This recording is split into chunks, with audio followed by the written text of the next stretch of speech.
Tesla Throwback Thursday. Today we finish up the 2022 annual shareholders meeting with the coveted Q&A portion. If you missed part A, Elon's presentation, it should be here, I guess. It'll also be present at the end of the video. So without further ado, let's get to it.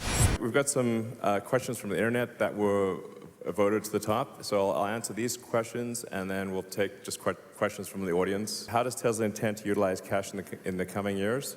Will we increase CapEx, well, I guess you can read the question, share buybacks, dividends, or acquisitions? Tesla has actually done very few acquisitions. Apart from the Solar City acquisition, it was the only really big acquisition we did, and then the next largest would be Tesla Groman. The vast majority of our growth, basically 90% of our growth, has been organic.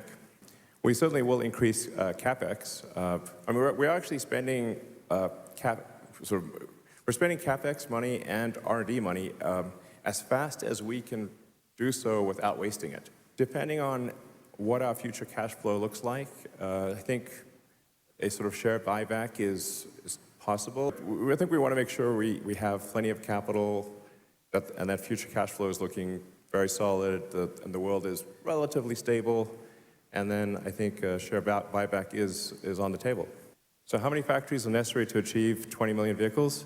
I think probably roughly a dozen. Cybertruck pricing, it was unveiled in 2019, and the reservation was $99. So, you know, a lot has changed since then. The specs and the pricing will be different. I hate to sort of give a little bit of bad news, but I think there's no way to sort of haven't anticipated quite the inflation that we've seen and the various issues. But what I can say is that the Cybertruck will be one hell of a product.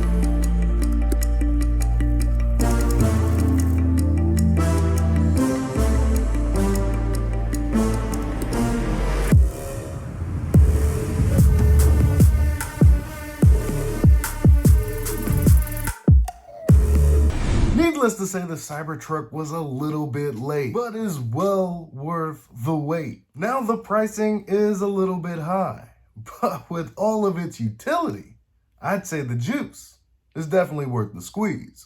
We're deploying superchargers wherever we see the greatest need. Now sometimes the greatest need is in some place that is extremely difficult to get permits. We analyze the supercharger usage every day, and we prioritize our supercharger locations according to where we see the greatest need. Well, you know, maybe we should do an online poll for where should we put superchargers? Ask and you shall receive. We've got supercharger voting. As a matter of fact, I've got 5 locations to vote on right now. I'll just go and vote on all of the superchargers in my immediate area. Not sure if I'll ever go to any of these places besides this Lake Jackson one right here. We definitely need one here and maybe in Killeen too. If you own a Tesla, I encourage you to go and vote for the superchargers in your area. You never know when you might need one. And if you don't have a Tesla, what are you doing? I mean, with respect to amenities with superchargers, I think things like we're going to do a really fun supercharger location in LA. But we'll try to do interesting, fun things that are not necessarily economically sensible, but they're cool. This is not an easy one to answer. We are making a decent number every week. I think we will be in high volume production by the end of this year. New master plan is not yet ready. I don't know, maybe aim to get it done this month. But like I said, it's going to be just looking at the big picture. What does it take to make Earth fully self-sustaining from an energy standpoint? Tesla will try to be as useful as possible in this regard, and hopefully lots of other companies can join in and help accelerate the sustainable energy revolution. Recently, I've been getting a lot of comments on this channel about whether or not EVs are sustainable, how they're bad for the planet. And whenever I read that stuff, it just makes me want to horse laugh. Let me tell you what's not sustainable. Fossil fuel. That is a finite resource that eventually will run out. A resource that we have a propensity to go to war over. That alone should be enough of a reason to make the effort to go to sustainability. Now, don't get me wrong. I appreciate all that fossil fuels have done for us. We wouldn't have the civilization that we have today if it weren't for fossil fuels. And before we reach sustainability, because we will, it's going to take all forms of energy to get us to our goal. The faster we can reach sustainability, the closer we get to this wonderful age of abundance.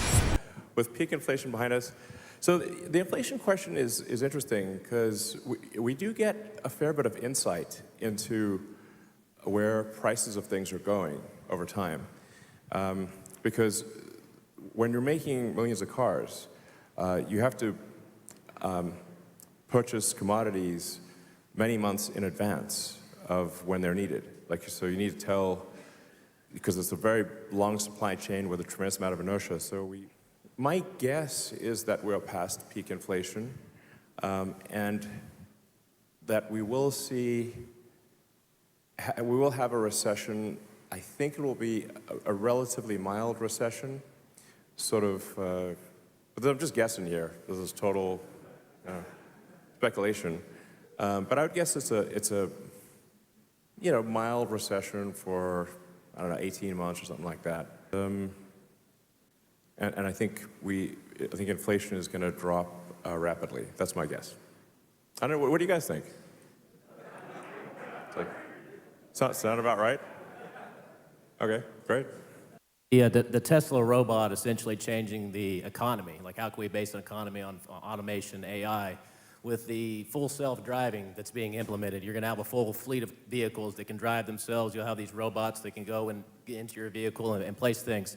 Will you be moving to a rental model, or how will you base a Tesla model on selling cars whenever these cars are fully automated, can drive wherever they would like, and hopefully would be applicable to having multiple people use the vehicle instead of just one person?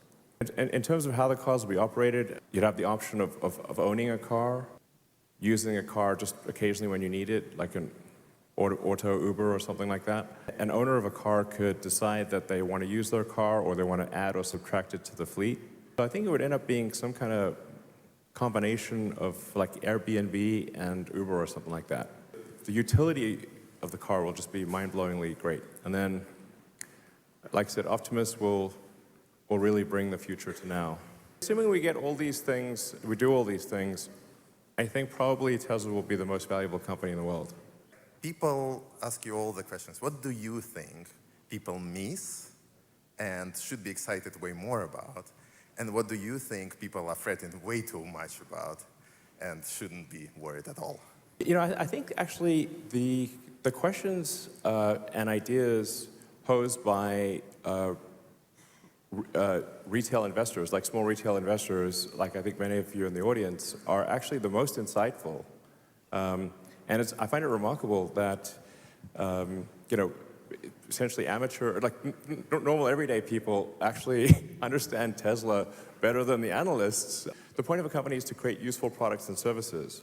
A company should not exist in and of itself. It's all gathered together to make products and services. And if those products and services are great, it's a valuable and useful company. And if they're not, it's not. Really, to understand a company, you must use its products.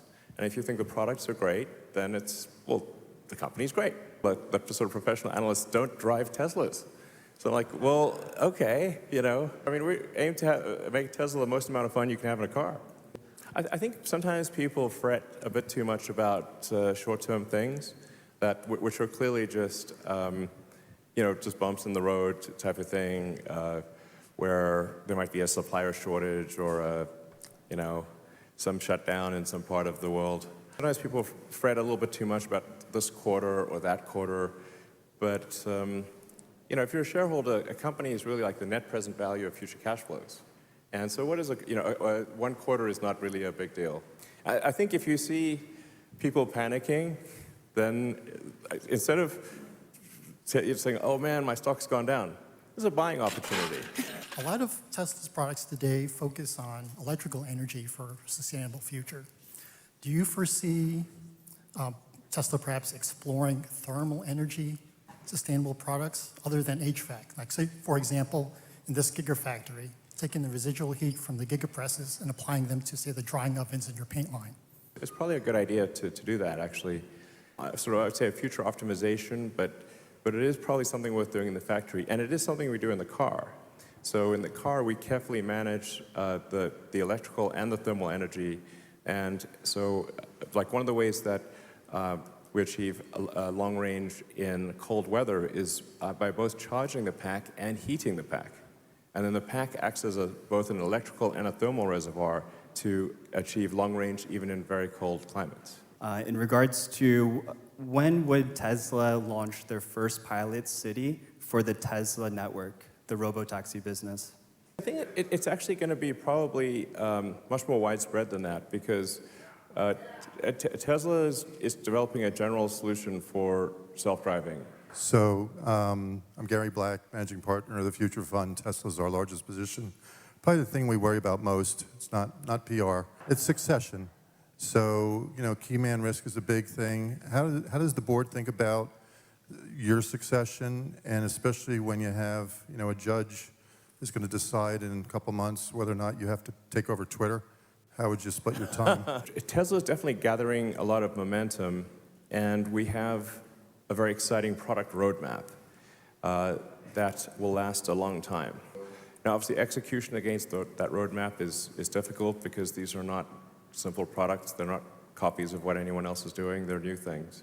But I intend to stay with Tesla as long as I can be useful. We do have a very talented team here, so I think Tesla, would continue to do very well even if I was kidnapped by aliens. I think it's a good question, and to be frank, I don't have an easy answer. Open to ideas. I'm definitely working as hard as I can, and I'm very excited about the future of the company, and I think it's got a very bright future, even without me. And I'm not leaving, so to be clear.